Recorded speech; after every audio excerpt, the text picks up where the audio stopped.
You're on. Okay, so I'm going to teach you the difference between these, that you kind of already know about, is the Apple iBuds, right? Now this is better than the old version because the old buds just kind of like rested in there and it just kind of blasted music at you. You had to turn the music way loud to be able to hear it. These are a little bit more directed, and the reason why they do it this way is because they're trying to copy these. This is an in-ear monitor. Earbud, in-ear monitor. Now they're called in-ear monitors because they actually go in the ear. This flange here creates a seal in your ear canal so that you can hear more details, you can block out outside noises, and you don't have to blast your music way up loud to be able to hear and feel it and be moved by the music that you like, right?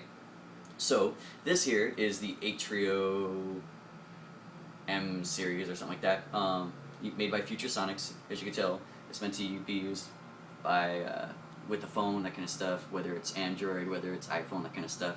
Kind of bulky as far as in-cord microphones go, but whatever, it works, right?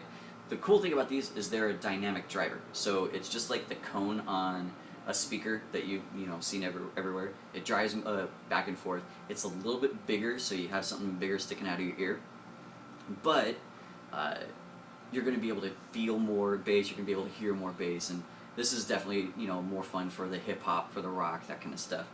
If you want more detail, something more along the lines of these. This is the Ultimate Ears, or UE700. Right? You can tell these are a lot smaller than these because these are a balanced armature driver, right? So they actually have two drivers in there, one for the highs, one for the lows, and you're going to get a lot more detail of it. Now, it's not that there's not any bass in here, because there's definitely bass, but it's more of,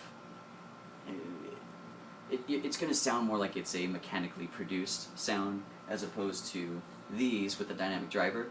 I personally feel that dynamic driver gives you more of a more natural sounding timbre, so the instruments actually sound like they're instruments and voices actually sound like their voices.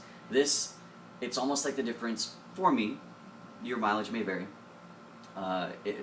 between a piano note being played on a grand piano or a piano being played on a keyboard, right? Same note, same tone, same everything, but the difference in how that note is delivered definitely has an audible signature, right? But you're going to get a lot more details out of this, which is really, really cool. I just prefer the timbre of the dynamic drivers. Now, not all dynamic drivers are better than all balanced armatures. That is definitely not the case. There's good and bad in everything, just like speakers, just like car stereos. You know, just as I know, one thing is not better than the other. So definitely go on headfi.com, that kind of stuff, or not .com, headfi.org, and it's going to be able to, you're going to be able to do research about stuff like in-ear monitors, custom in-ear monitors, dynamic drivers versus balanced armatures, that kind of stuff, and some of the different price points, that kind of stuff. Both of the in-ear monitors I just showed you were around $100, $125, something like that.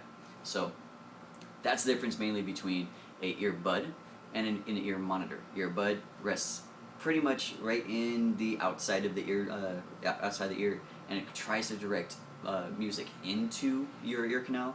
These actually rest in your ear canal and creates a seal, able to just shut away the rest of the world and listen to music the way it's meant to be listened to. Bye.